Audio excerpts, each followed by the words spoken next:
Assalamualaikum warahmatullahi wabarakatuh. Perkenalkan, nama saya Muhammad Ceta Agama. Perkenalkan, nama saya Tirta Sanjaya. Kami dari kelas 11 IPS SMA Nasatul Tulab ingin mempresentasikan atau menjelaskan proses masuknya dan berkembangnya bangsa Eropa di Indonesia yang diajari oleh guru Reni Furaida.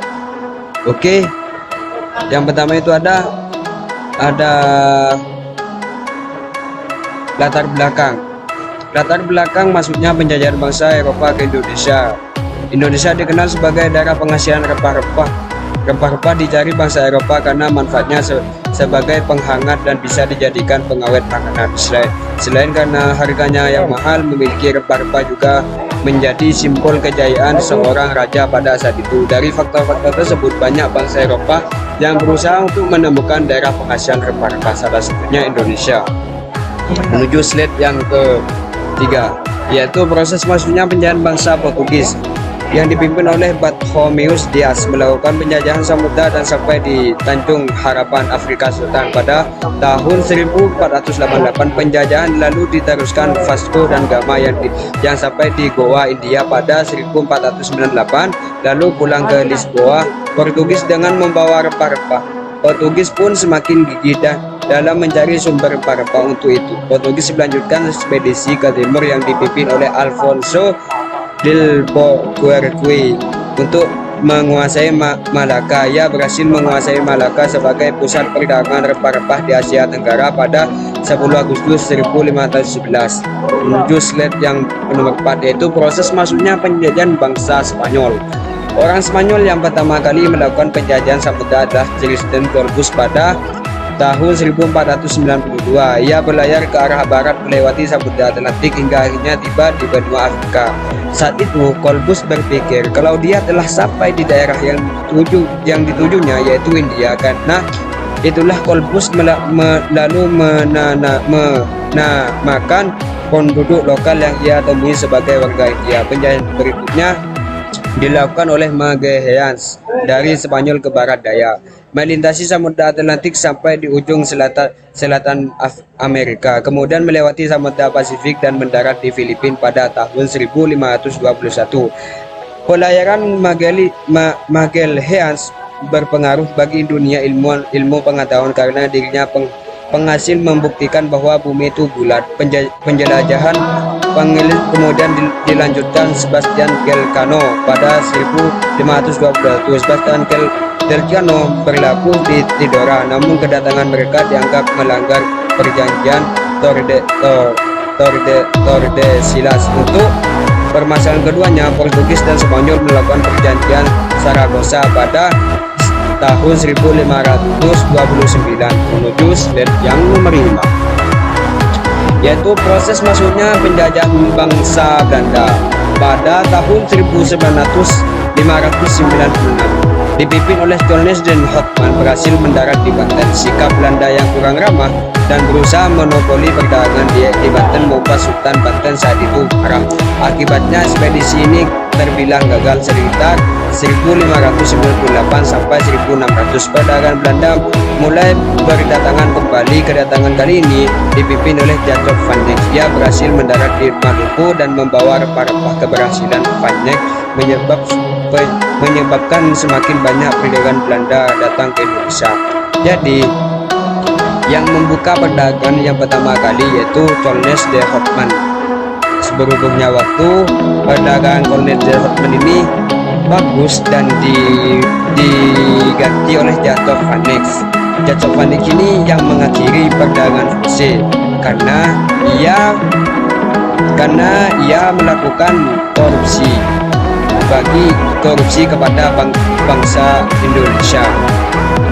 Oke, slide yang selanjutnya yang akan dilanjutkan oleh teman saya yang namanya Tirta Sanjaya. Oke, yang nomor 6, proses masuknya penjajah bangsa Inggris.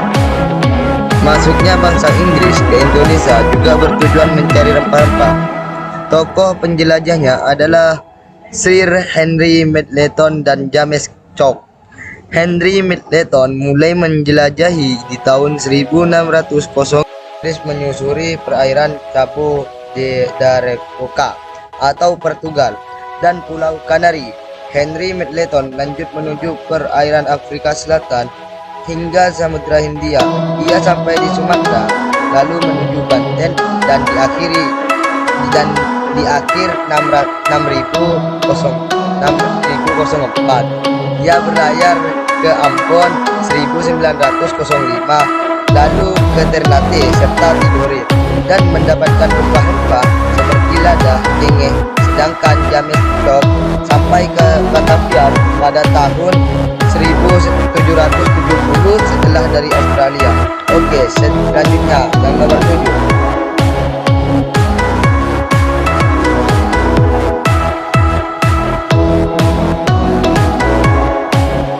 Oke, berkembangnya kekuasaan bangsa Eropa di Indonesia. Di antara bangsa-bangsa tersebut, Belanda merupakan negara yang cukup lama berada di Indonesia hingga akhirnya mereka membuat perusahaan dagang di Indonesia. Meski telah bangkrut sampai sekarang, perusahaan ini tercatat sebagai salah satu perusahaan terkaya di dunia. Loh, ada yang bisa menebak nama perusahaannya?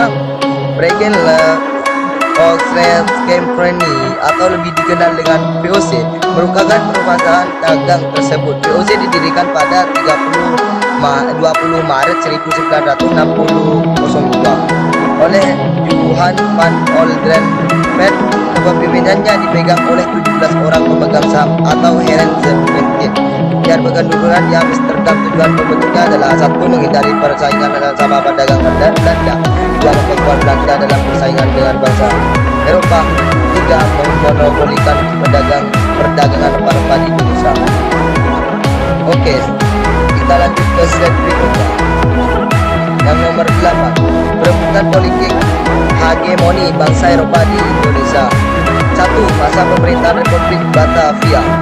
Kerajaan Belanda dipimpin Louis Napoleon yang merupakan adik Napoleon Bonaparte mengangkat Gubernur Jenderal Hilman Wilner de Pandes pada tahun 1808 untuk mempertahankan Pulau Jawa dari serangan Inggris. Tugas lainnya adalah memperbaiki nasib rakyat selaras dengan cita-cita revolusi Prancis. Adapun kebijakan Delandes adalah: sisi negatif pemerintahan Delandes adalah membiarkan terus pabrik, praktik perbudakan serta hubungan dengan raja-raja di Jawa yang buruk sehingga menimbulkan banyak perlawanan. Delandes ditarik ke Eropa lalu digantikan Gubernur Jenderal Jensen pada tahun 1811. Oke, kita langsung kesimpulan.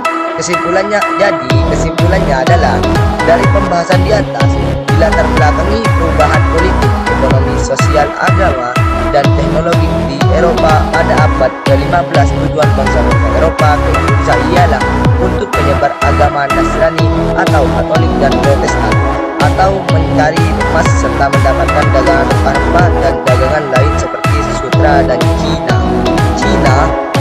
Tujuan tersebut mendorong termotivasinya konsep imperialisme kuno yang kira-kira gospel, gold, dan glory.